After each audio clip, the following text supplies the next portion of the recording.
Brother Bernie's calling for a political revolution. Now, we need more than that.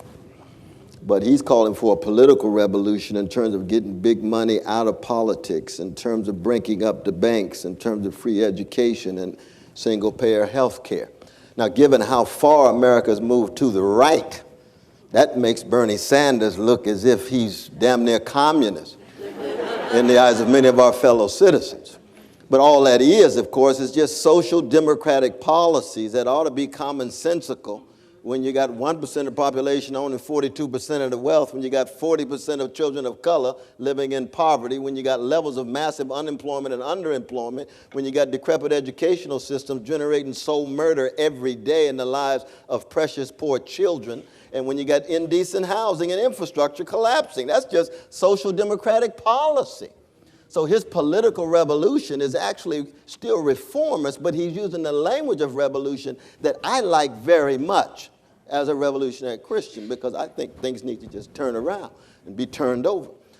So that on the one hand, that's a nice move in the right direction. On the other hand, we have to analyze precisely what he means by the term. Last night, for example, they talked about socialist. Bernie is a socialist. They hadn't really talked about him as a socialist that much. Now, every time they refer to him as socialist, what they mean is red baiting. But what is actually the case is he's a social democrat. A democratic socialist begins with a critique of the workplace, begins with workers' control vis-a-vis the bosses. It begins with an attempt to ensure that the voices of ordinary people is heard in every institution, not just electoral political context. Now, he has a rich history as a democratic socialist, and that's wonderful. It's unprecedented in some ways. We got to go back to Norman Thomas and Eugene Debs for that. Or Martin Luther King Jr., of course, who understood himself as a democratic socialist. But I think it's a sign of hope. That's why I'm critically supporting my dear Bernie Sanders. I'm going to push him as far as I can because of the decadence of the electoral political system we find ourselves in. When you're dealing with legalized bribery and normalized corruption, which is basically what American politics has become, and you get somebody with integrity, because at least he's got integrity.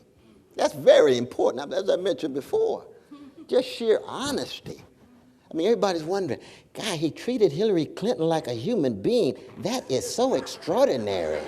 Oh, wow.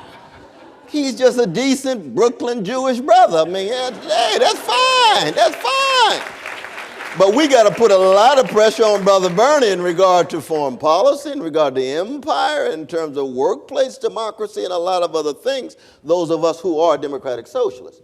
But at the same time, we ought to make sure that that he's treated fairly, because I think he's been marginalized and in some ways mistreated by the corporate media.